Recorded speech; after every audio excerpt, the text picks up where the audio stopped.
Students, आज हम प्रभुसत्ता की बहुलतावादी अवधारणा की आलोचना के बारे में और निष्कर्ष के बारे में पढ़ेंगे। इससे पहले मैं आपको अर्थ के साथ इसकी उत्पत्ति के कारण, आक्षेप और प्रमुख मान्यताओं के बारे में बता चुकी हूँ। बहुलतावाद की आलोचना इन सभी आधारों पर की जाती है: समाज में अराजकता को जन्म देना, अंतर विरोधी धारणा, राज्य समुदायों के समकक्ष नहीं, कानून विषयक भ्रांतिपूर्ण दृष्टिकोण, बहुलतावाद, राष्ट्रवाद एवं देशभक्ति का विरोधी, राजनीतिक विघटन का सिद्धांत। समाज में अराजकता को जन्म देना। इस समय समाज में शांति और व्यवस्था बनी हुई है। इसका कारण राज्य की प्रभुसत्ता शक्ति ही है। यदि राज्य से प्रभुसत्ता को हटा दिया जाए तो अराजकता तथा संघर्ष की स्थिति उत्पन्न हो जाएगी। बहुलतावादी एक ओर तो राज्य की प्रभुसत्ता का विरोध करते हैं तथा साथ ही दूसरी तरफ राज्य को तालमेल एवं सामंजस्य बिठाने का कार्य भी सौंपते हैं। जैसा कि मैंने पहले आपको बताया था कि जो प्रमुख मान्यताएं हैं उसमें राज्य को दो कार्य दिए गए हैं, एक बहुलतावादियों के द्वारा, और उसमें से जो दूसरा कार्य है उसे महत्वपूर्ण माना गया है। दूसरा कार्य जो कि राज्य के अन्य समुदायों के बीच में तालमेल बिठाने का कार्य राज्य को सौंपता है। तो यहाँ ये एक अंतर विरोधी धारणा है कि एक तरफ तो वो राज्य की प्रभुसत्ता का विरोध करते हैं और ये कहते हैं कि राज्य भी अन्य समुदायों के समकक्ष है, लेकिन वहीं पर दूसरी तरफ वो राज्य को तालमेल और सामंजस्य बिठाने का कार्य सौंपकर उसे अन्य दूसरे समुदायों से अधिक शक्ति देने की बात करते हैं।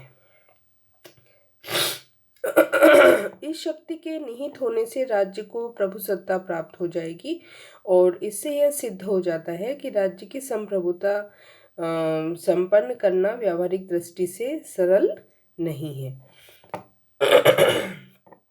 इसी के साथ यह भी नहीं माना जाता कि राज्य जो है वह अन्य समुदायों के समकक्ष है।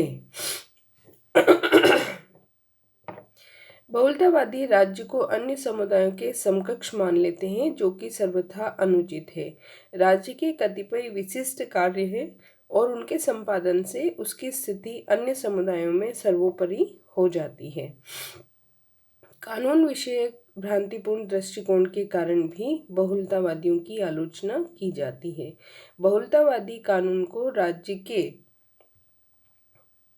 व्यक्तित्व से उच्च मानते हैं, जो गलत है। समाज में जब तक कानून के पीछे राजकीय शक्ति नहीं होगी, उस कानून का समुचित आदर व पालन नहीं होगा।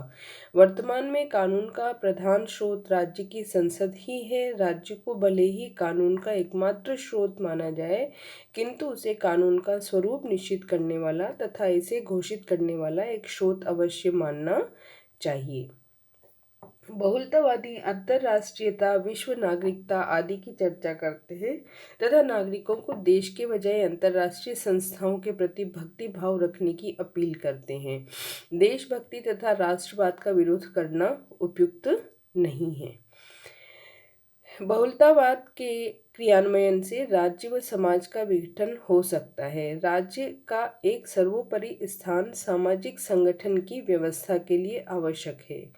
भारत के संदर्भ में डॉक्टर आशीर्वादम का मत है कि बहुलतावाद के अर्ध सत्य को मान लेने से अधिक खतरनाक भारत की एकता के लिए और कुछ हो नहीं सकता।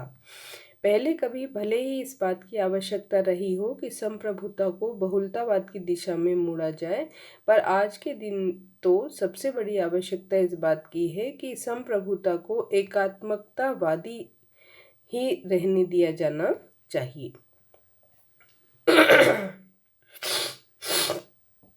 अब अगर हम कंक्लूजन पे पहुंचे तो इस तरह रहेगा कि बहुलतावाद स्वस्थ प्रजातांत्रिक और मानवतावादी प्रतिक्रिया थी, एकत्ववादी दृष्टिकोण के विरुद्ध।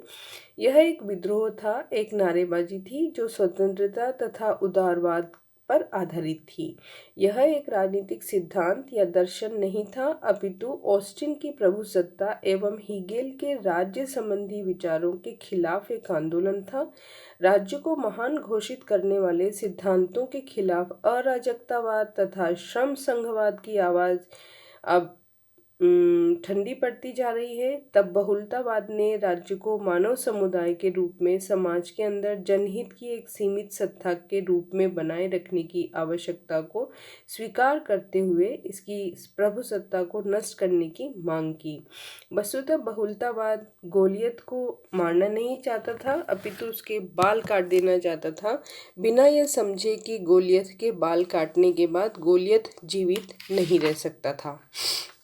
बहुलतावाद की सबसे बड़ी कमजोरी यह थी कि राज्य के जीवन को छीनकर उसके शरीर को बनाए रखने का असफल प्रयास किया जा रहा था। एक सिद्धांत के रूप में बहुलतावाद खोखला है, राजनीतिक व्यवस्था के रूप में अव्यावहारिक, सामाजिक व्यवस्था के रूप में अराजकतावादी, आर्थिक व्यवस्था के रूप में अवैज्ञानिक और कानूनी व्यवस्था के रूप में भ्रमात्मक था। वस्तुतः यह एक शानदार प्रक्रिया थी, लेकिन एक दुर्बल राजनीतिक सिद्धांत था। वर्तमान युग में प्रभुसत्ता एकलवादी धारा में बह रही है। 1930 की आर्थिक मंदी तथा अर्थव्यवस्था के अनवरत संकट ने केंद्रीकृत राज्य की महान भूमिका पर बल दिया। द्वितीय महायुद्ध से ग्रसित देशों की अर्थव्यवस्था के पुनर्निर्माण के लिए राजनीतिक नेतृत्व एवं पहल की आवश्यकता महसूस की गई। उदारवादी देशों में समाजवाद, कल्याणकारी राज्य आदि की विचारधारा अपनाने से राज्य की सत्ता में वृद्धि हुई है। आज तो राज्य औद्योगिक राज्य बन गए हैं और राज्य का एकाधिकार विकसित हो रहा है। विज्ञान और तकनीकी विकास ने राज्य की प्रभुसत्ता को तथा नियंत्रण शक्ति को निखारा है और प्रभुसत्ता को और भी शक्ति प्रदान की है। प्रभुसत्ता की स्थिति तथा राज्य की सेहत आज बहुत अच्छी है। राज्य की प्रभुसत्ता के वस्तुवादी आधार सेना, पुलिस, अफसरशाही, जेलें आदि तो है ही। बाह्य प्रभुसत्ता का आधार तोप टैंक का अदना सा गोला नहीं बल्कि अणुबम है। यहाँ पर आप समझ ही गए होंगे कि प्रभुसत्ता की वर्तमान स्थिति क्या है। आज संपूर्ण विश्व में प्रभुसत्ता की एकत्ववादी धारणा के आधार पर ही व्यवहार किया जा रहा है।